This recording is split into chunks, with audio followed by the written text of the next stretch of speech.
الحمد لله رب العالمين والصلاة والسلام على أشرف الأنبياء والمرسلين أما بعد فأعوذ بالله من الشيطان الرجيم بسم الله الرحمن الرحيم إن الله لا يغير ما بقوم حتى يغيروا ما بأنفسهم صدق اللہ العظیم۔ ہدیہ درود و سلام پیش کریں۔ اللہم صلی علی سیدنا و مولانا محمد المصطفى وعلى آل سيدنا ومولانا محمد كما تحب وترضى بأن تصلي عليه۔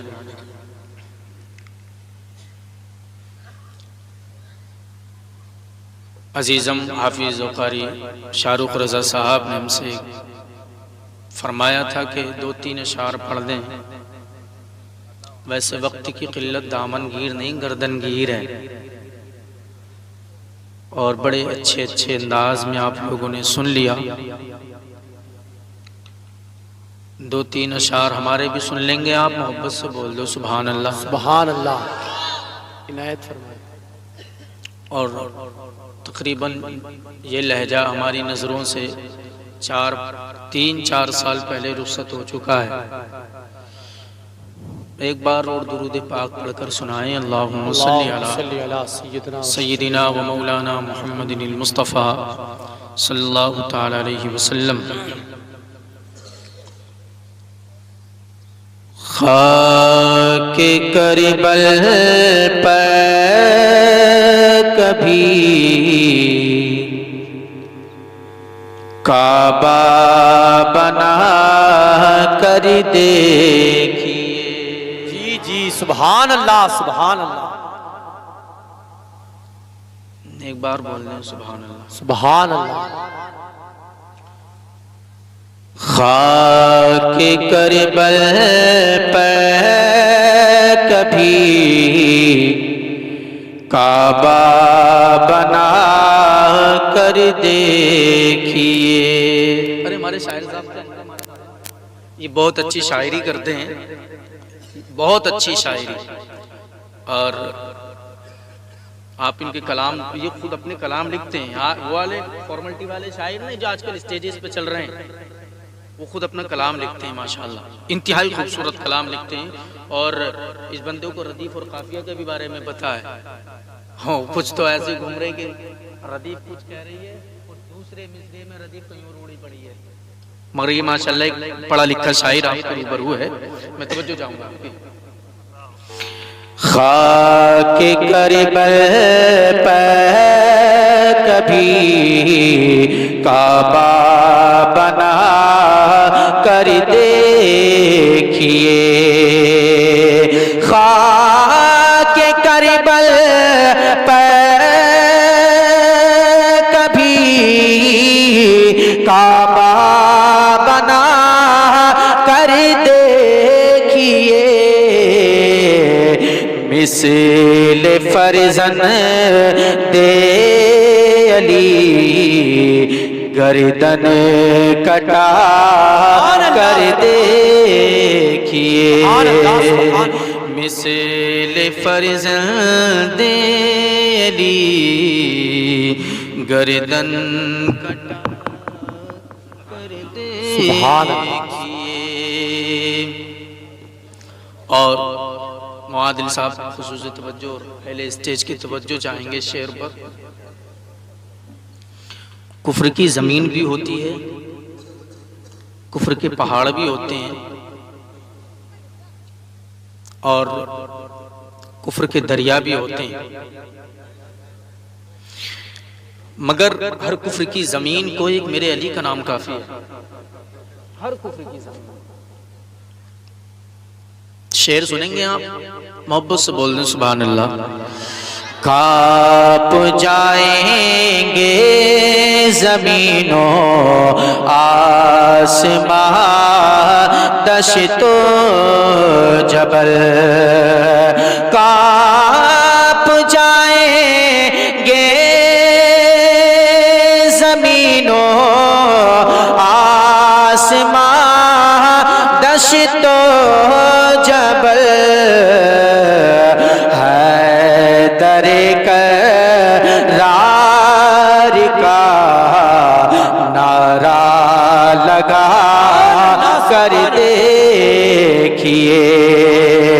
حیدر کرار کا نعرہ لگا کر دیکھیے۔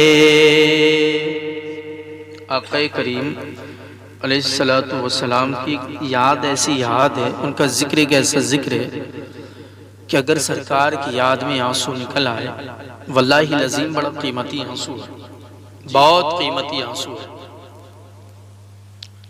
جناب شاعر اہل سنت حیدر پرواز کلکتوی کہتے ہیں، روح ہو جائے گی تازہ، صاف ہو جائے گا دل، روح ہو جائے گی تازہ، صاف ہو جائے گا دل، روح ہو جائے گی تازہ، صاف ہو جائے گا دل،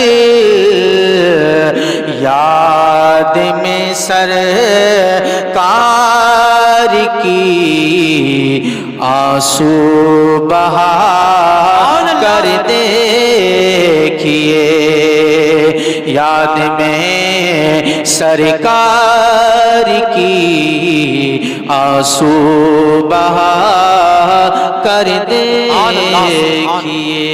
آخری شعر سن لیں۔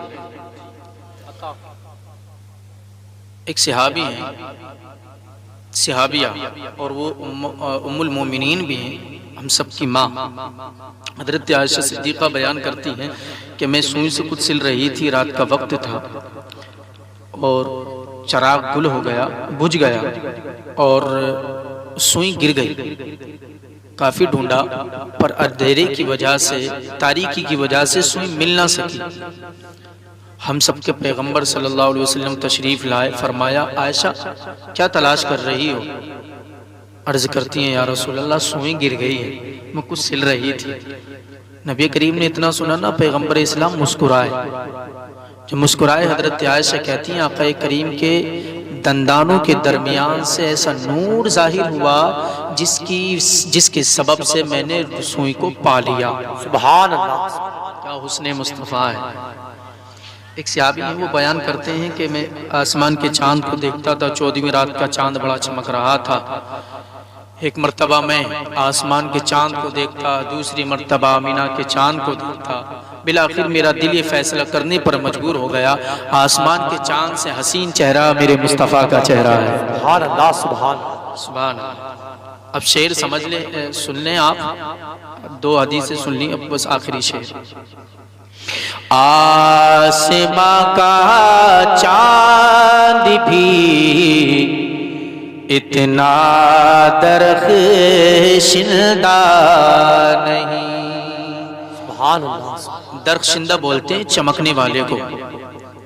آسماں کا چاند بھی اتنا درخشندہ نہیں، آسماں کا چاند بھی اتنا درخشندہ نہیں، آمینہ کے چاند کو آنکھیں لگا کر دیکھیے، آمینہ کے چاند سے آنکھیں ملا کر دیکھیے۔ درود پاک پڑھ لیں۔ اللہم صلی علی سیدنا و مولانا محمد المصطفیٰ صلی اللہ تعالی علیہ وسلم۔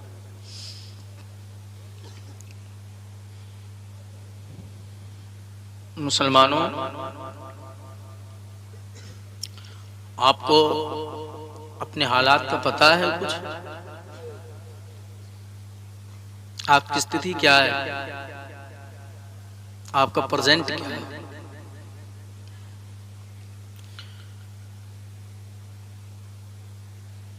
سب سے زیادہ جلسے، سنیں بات، سب سے زیادہ جلسے مسلمانوں کے ہوتے ہیں۔ دنیا میں جتنے دھرم، جتنے مذاہب ہیں، جتنے ریلیجنز ہیں، ان سب میں سب سے زیادہ جلسے مسلمانوں کے ہوتے ہیں، اور مدعیین اسلام میں سب سے زیادہ جلسے اہل سنت کے ہوتے ہیں۔ سب سے زیادہ جلسے اہل سنت کے ہوتے ہیں، اور آپ تعجب کریں گے یہ جملہ سن کر، سب سے زیادہ جلسے جس قوم کے ہوتے ہیں، جس مذہب کے ہوتے ہیں، اسی مذہب کے ماننے والے سب سے زیادہ جاہل ہیں۔ سب سے زیادہ جاہل اسی مذہب کے ماننے والے ہیں جس مذہب کے سب سے زیادہ جلسے ہوتے ہیں۔ آپ اپنے سماج پر نظر رکھ کر دیکھیں، اپنے معاشرے پر نظر رکھیں، آپ کا سماج کس دہلیز پر چل رہا ہے۔ میں اپنے بزرگوں سے عرض کروں گا کہ آپ اپنے بچوں پر نظر تو رکھ کر دیکھیں، آپ کے بچے کدھر بھاگ رہے ہیں اور روتے ہیں۔ پھر ہماری بڑی بری حالت، مولانا صاحب کیا کریں، حالات ہمارے بڑے خراب ہیں۔ دنیا ہمیں شک کی نظر سے دیکھتی ہے، دنیا ہمیں ڈاؤٹ کی نظر سے دیکھتی ہے، دنیا ہمیں مارنے پر آمادہ ہے۔ دنیا نے قسم کھائی ہے کہ کسی طرح قوم مسلم کے دل سے قرآن کا عشق نکال دیا جائے، پیغمبر اسلام کی محبت نکال دی جائے۔ دنیا نے یہ قسم کھائی ہے، اور ہماری قوم کا نوجوان اس کو سمجھ نہیں پا رہا ہے۔ کچھ لمحے آپ کی بات، آپ کی دہلیز پر بات کرنے کے لیے آ گئے، محبت سے سن لو۔ بڑے جلسے ہوتے ہیں ہمارے سماج کے، مگر ہماری قوم آتی ہے، سنتی ہے، وہیں دامن جھاڑ کر چلی جاتی ہے۔ ہم آپ سے عرض کرنا چاہتے ہیں لوگوں، دنیا کے اندر آپ سربلند ہونے کے لیے آئیں۔ قرآن کہتا ہے وَأَنْتُمُ الْأَعْلَوْنَ إِن كُنْتُم مُؤْمِنِينَ، تم ہی سربلند ہو۔ شرط لگا دی گئی ان کنتم مؤمنین، اگر تم پکے سچے مسلمان بن جاؤ۔ آج آپ اپنی حالت دیکھیں،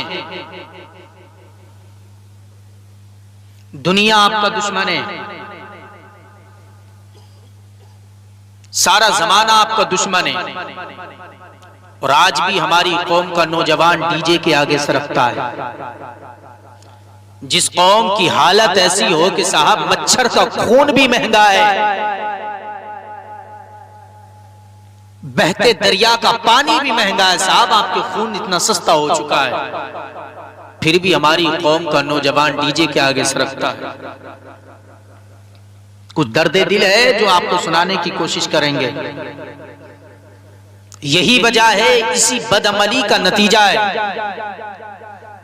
کہ جو مسلمان آج زیادتی کی چکی میں پیسا جا رہا ہے، ظلم کی چکی میں مسلمان اسی لیے پیسا جا رہا ہے کہ اس نے اپنے نبی کے دامن کرم کو چھوڑ دیا ہے، اور اپنے پیغمبر کے دامن سے اس قدر جدا ہو گیا یہ نوجوان اور یہ طبقہ اسلامی کہ جیسے اپنے نبی سے کوئی تعلق اور رابطہ نہ ہو۔ میں عرض کروں مسلمانوں، اگر آپ اپنی حالت سدھارنا چاہتے ہیں، اگر اپنے سماج کے اندر، اپنے معاشرے کے اندر اگر بہتری لانا چاہتے ہیں، تو آپ کو پھر مصطفیٰ جان رحمت کی طرف قدم نکالنا پڑے گا۔ آج ہم دیکھ رہے ہیں صاحب دنیا ہماری دشمن ہے، وجہ کیا ہے؟ دنیا کو ہم نے اپنے اخلاق سے، اپنے کردار سے دشمن بنایا ہے، ورنہ لوگ جب ہمیں دیکھا کرتے تھے، چائنا کی سرزمین گواہ ہے، آپ ہسٹری پڑھا کریں اپنی، چین آپ کا پڑوسی ملک، اتہاس پڑھا کریں، مسلمانوں کو چاہیے کہ وہ اپنا اتہاس پڑھیں۔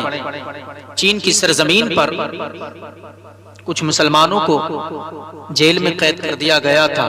جب وہ مسلمان جیل سے رہا کیے جا رہے تھے تو ان کے ساتھ کئی ہزار لوگ مسلمان بن کر نکلے تھے۔ ایسا کردار اور ایسا اخلاق تھا ہمارا۔ آج ہماری قوم اسی لیے نیچے گر گئی ہے کہ اس نے اپنے مصطفیٰ کے، یہ خود کو اپنے مصطفیٰ کے اخلاق سے متخلق نہ کر سکا۔ مسلمانوں بڑی ضرورت ہے آپ اپنے پیغمبر کے دامن سے جڑ جائیں۔ آج ہم دیکھتے ہیں، جو میں عرض کر رہا ہوں کہ دنیا صرف ہماری دشمن اسی لیے ہے کہ ہم نے ساری دنیا کو اپنا دشمن اس لیے بنایا ہے کہ صاحب ہم نے اپنے نبی کے اس دامن کو چھوڑ دیا ہے جس دامن کے اندر سربلندی بھی ہمیں ملتی ہے، جس دامن کے اندر ہمیں ٹیچنگز ملا کرتی ہے اور دور حاضر کے تقاضوں پر گفتگو ملا کرتی ہے۔ آج ہم اپنی نگاہوں سے دیکھ رہے ہیں صاحب کہ ساری دنیا ہماری مخالف ہے۔ آپ اگر انگلینڈ پر نظر ڈالیں وہ ہمارا مخالف ہے، نیوزی لینڈ پر نظر ڈالیں وہ ہمارا مخالف ہے، افریقہ پر نظر ڈالیں وہ ہمارا مخالف ہے، امریکہ پر نظر ڈالیں وہ ہمارا مخالف ہے، سری لنکا پر نظر ڈالیں وہ ہمارا مخالف ہے، اور آسٹریلیا کے کچھ چھیتروں پر نظر ڈالیں وہ ہمارا مخالف ہے۔ آج تم فلسطین کی حالت نہیں دیکھ رہے ہو کہ اس وقت فلسطین کی حالت کیا ہے کہ چھوٹے چھوٹے بچوں کو اپنے بم اور اپنے بارود کا نشانہ بنایا جا رہا ہے۔ ہم عرض کرتے ہیں کہ اے مسلمانوں کان کھول کر کے سن لو، یہ آج ہماری حالت اس لیے ہوئی ہے کیونکہ ہم نے اپنے پیغمبر کے دامن کو چھوڑ دیا ہے۔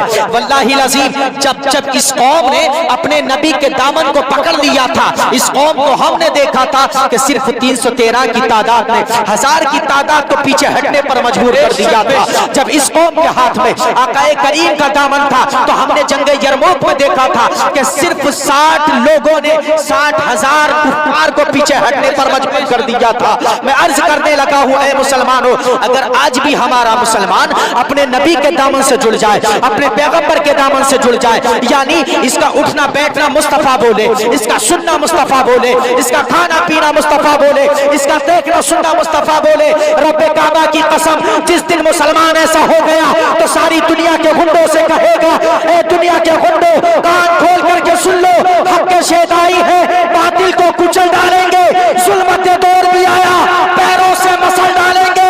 ہم نے جس دور کو چاہا ہے بدل ڈالا ہے، ہم جس دور کو چاہیں گے بدل ڈالیں گے۔ بے شک نعرہ تکبیر، نعرہ رسالت، نعرہ حیدری، مسلک اعلی حضرت، علماء اہل سنت، نعرہ تکبیر، نعرہ رسالت۔ اپنے پیغمبر کے دامن سے جڑو مسلمانوں۔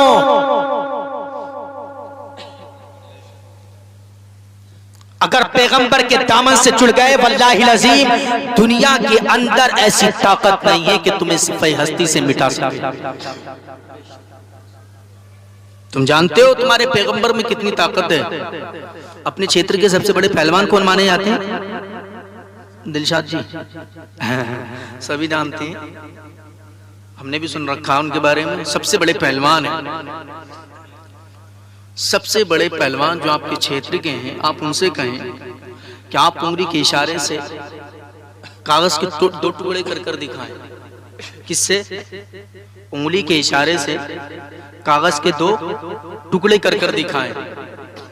مگر قربان جاؤ، تمہارا پیغمبر اتنا پاورفل ہے کہ تمہارے نبی نے انگلی کے اشارے سے اتنا وزنی چاند 2 ٹکڑے کر دیا۔ اگر اپنے پیغمبر کے دامن سے جڑ جاؤ،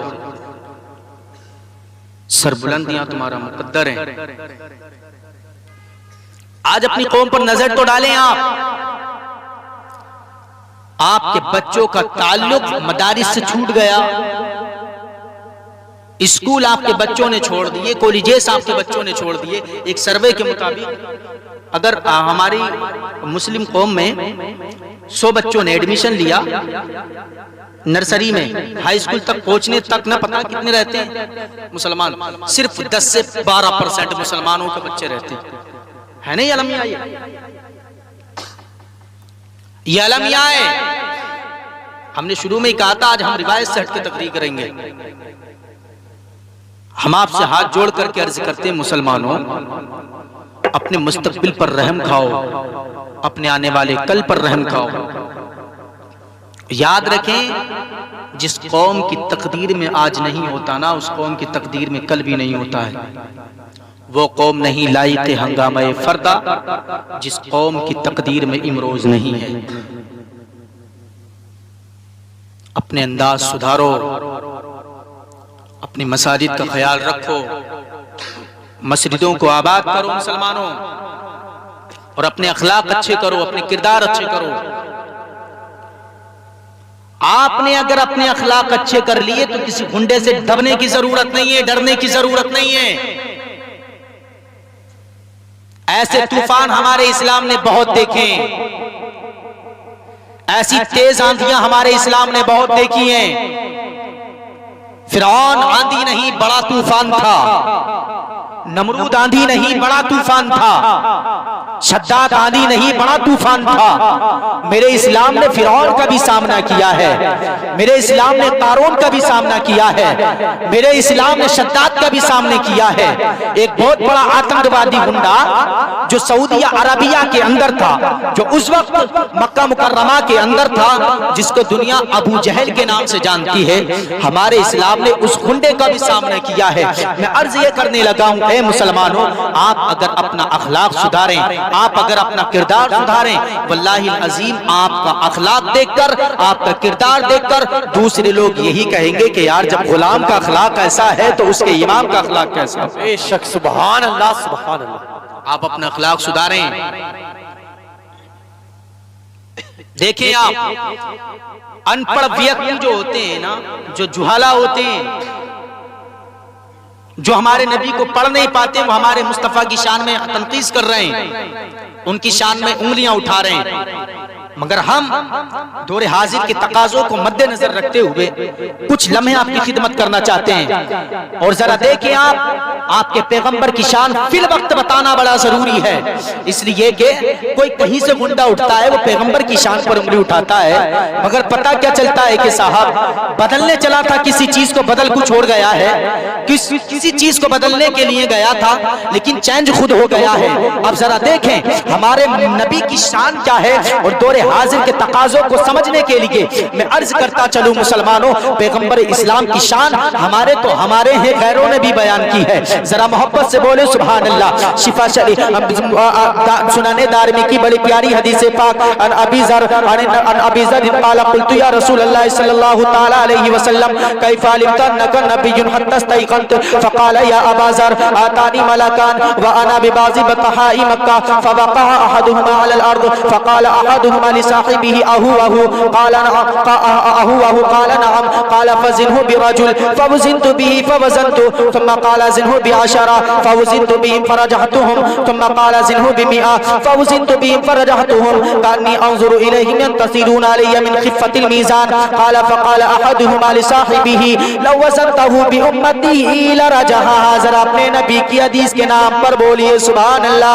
بخاری شریف کتاب فضائل صحابہ کی بڑی پیاری حدیث پاک، عن انس بن مالک الانصاری وكان تبع النبي صلى الله تعالى عليه وسلم وخدمه وصحبه ان ابا بكر كان يصلي لهم في وجه النبي صلى الله تعالى عليه وسلم الذي توفي فيه حتى اذا كان يوم الاثنين وهو في صف في الصلاه فكشف النبي صلى الله تعالى عليه وسلم ستر الحجره ينظر الينا وهو قائم كأن وجهه ورقة مصحف ثم تبسم يضحك فهممنا ان نفتتن من الفرح بوجه النبي صلى الله تعالى عليه وسلم فنكس ابو بكر على عقبيه ليصل الصف وظن ان النبي صلى الله تعالى عليه وسلم خارج الى الصلاه فاشار الينا النبي صلى الله تعالى عليه وسلم ان اتموا صلاتكم وارخوا الستر الى اخر الحديث۔ ذرا نبی کی حدیث کے نام پر بولیے سبحان اللہ۔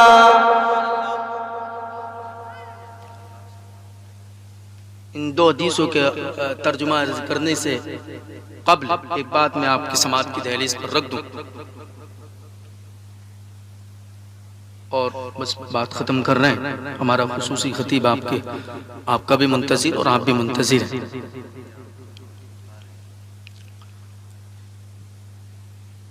ایک بہت بڑی کانفرنس کی گئی تھی امریکہ کی سرزمین پر، اس میں بڑے بڑے اسکولرز لوگ تھے، تو اسکالر لوگوں نے کہا ایسا ہے، دنیا کے اندر جتنے بھی لوگ آئے ہیں حضرت آدم سے لے کر اب تک ہمارے دور تک جتنے بھی لوگ آئے ہیں، ان سارے لوگوں میں جو مہا پروش ہیں، جو شکتیشالی لوگ ہیں، جو دنیا کے ہر شعبے میں کامیاب ترین لوگ ہیں، ان سارے لوگوں کی صرف 100 لوگوں کی لسٹ تیار کی جائے، 100 لوگوں کی فہرست تیار کی جائے، اور یہ ذمہ داری دی گئی ڈاکٹر مائیکل ہارٹ کو۔ کس کو؟ Doctor Michael Hart. Doctor Michael Hart یہ دنیا عیسائیت کا بہت بڑا اسکالر ہے، دنیا عیسائیت کا بہت بڑا ڈاکٹر ہے۔ ڈاکٹر مائیکل ہارٹ کو یہ ذمہ داری دے دی گئی کہ سارے لوگوں کی جیونی پڑھ کر، ان کی سوانح حیات پڑھ کر، ان کا اتہاس پڑھ کر آپ رزلٹ دے دیں دنیا کے سامنے کہ سارے لوگوں میں اتنے انگنت لوگوں میں 100ویں نمبر پر بھی اب ذرا غور کریں آپ کہ کتنے لوگ آئے دنیا کے اندر صاحب، اگر ان لوگوں میں سے لوگوں کو چھانٹا جائے پھر ان شکتیشالی لوگوں میں جو 100ویں نمبر پر بھی ہوگا، بتائیے وہ کتنا عظیم الشان آدمی ہوگا، انگنت لوگوں جو 100ویں نمبر پر بھی ہوگا۔ ڈاکٹر مائیکل ہارٹ کو یہ ذمہ داری دے دی گئی۔ ڈاکٹر مائیکل ہارٹ نے کہا چلو ٹھیک ہے، میں اس پر اسٹڈی کرتا ہوں، مطالعہ کرنے لگے، میزیں مطالعہ سجانے لگے۔ ڈاکٹر مائیکل ہارٹ نے حضرت آدم کو پڑھا، حضرت شیس کو پڑھا، حضرت نوح کو پڑھا، حضرت نوح کو پڑھا، حضرت لوط کو پڑھا، حضرت ابراہیم کو پڑھا، حضرت اسحاق کو پڑھا، حضرت اسماعیل کو پڑھا، حضرت سلیمان کو پڑھا، حضرت ایوب کو پڑھا، اور حضرت یونس، حضرت یوسف، اور حضرت ابراہیم، حضرت موسیٰ، حضرت عیسیٰ، تمام انبیاء کو پڑھا، پھر سائنٹسٹوں کو بھی پڑھا۔ اب ذرا غور تو کیجئے گا مسلمانوں، ڈاکٹر مائیکل ہارٹ اسٹڈی کرتے جا رہے ہیں، اسٹڈی کرنے کے ساتھ ساتھ میں سارے لوگوں پر نظر کرتے ہوئے جا رہے ہیں کہ دنیا کے اندر کون سا مہان پروش شخص آیا ہے، دنیا کے اندر سب سے شکتیشالی کون شخص آیا ہے۔ ذرا غور تو کریں مسلمانوں، ڈاکٹر مائیکل ہارٹ نے جب کتاب کو مرتب کیا تو کتاب کو مرتب کرنے کے بعد میں ڈاکٹر مائیکل ہارٹ نے اپنی دنیا عیسائیت سے کہا کہ اے لوگوں، اس کتاب کا ڈیسیژن، اس کتاب کا فیصلہ فلاں تاریخ میں سنایا جائے گا۔ تاریخ کا تعین کیا گیا، ڈیٹ کو کنفرم کر دیا گیا۔ اب ذرا غور کریں، ڈاکٹر مائیکل ہارٹ نے جس ڈیٹ کے بارے میں کہا تھا، ساری دنیا عیسائیت اسی تاریخ پر وہاں جمع ہو گئی۔ ڈاکٹر مائیکل ہارٹ نے جس جگہ پر جس تاریخ کا تعین کیا تھا، اس جگہ پر دنیا یہودیت وہاں پہنچی، مسلمان وہاں پر پہنچے۔ سارے لوگ کیا دیکھنے آئے ہیں کہ صاحب دیکھتے ہیں کہ پہلے نمبر پر نام ڈاکٹر مائیکل ہارٹ نے کس کا لکھا ہے اور 100ویں نمبر پر نام ڈاکٹر مائیکل ہارٹ نے کس کا لکھا ہے۔ ذرا غور کریں مسلمانوں، سارے لوگ آ گئے ہیں صاحب میدان کے اندر، نیو یارک کا حال بھرا ہوا ہے۔ ڈاکٹر مائیکل ہارٹ جیسے اسٹیج پر اپنی کتاب لے کر کے آئے، انہوں نے اس کتاب کا نام رکھا تھا دی 100۔ اس کتاب کا نام کیا تھا؟ دی 100۔ ڈاکٹر مائیکل ہارٹ اسٹیج پر آئے اور دی 100 کتاب کو دیکھا۔ دی 100 کتاب پر سارے لوگوں کی نظریں جمی ہیں۔ ایک نظر ڈاکٹر مائیکل ہارٹ کے چہرے پر ہے تو دوسری نظر ڈاکٹر مائیکل ہارٹ کی کتاب دی 100 پر ہے۔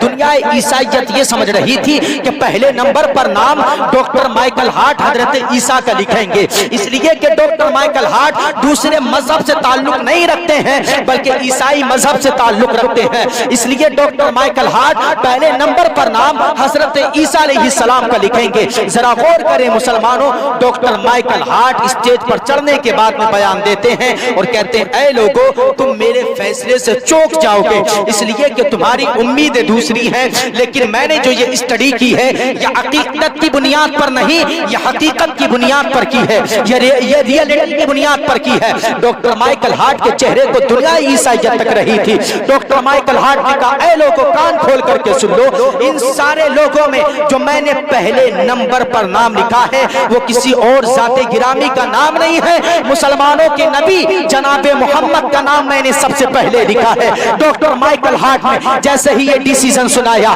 جیسے ہی یہ فیصلہ سنایا، دنیا عیسائیت نے کہا تھا اے ڈاکٹر مائیکل ہارٹ، تم نے تو اپنے ہی عقیدے کا خون کر دیا ہے، تمہیں تو پہلے نمبر پر نام حضرت عیسیٰ کا لینا چاہیے تھا۔ تو ڈاکٹر مائیکل ہارٹ نے کہا کہ اے دنیا عیسائیت کے لوگوں سنو، اے میرے محمد صاحب لوگوں سنو، میں نے اس کتاب کو عقیدت کی بنیاد پر نہیں، اس کتاب کو حقیقت کی بنیاد پر لکھا ہے۔ پتہ یہ چلتا ہے کہ جتنے لوگوں کی ہسٹری، جتنے لوگوں کی سوانح حیات کھڑی ہے ان سارے لوگوں میں سب سے زیادہ کامیاب ترین کوئی اور نہیں، مسلمانوں کا نبی جناب محمد تشریف لایا۔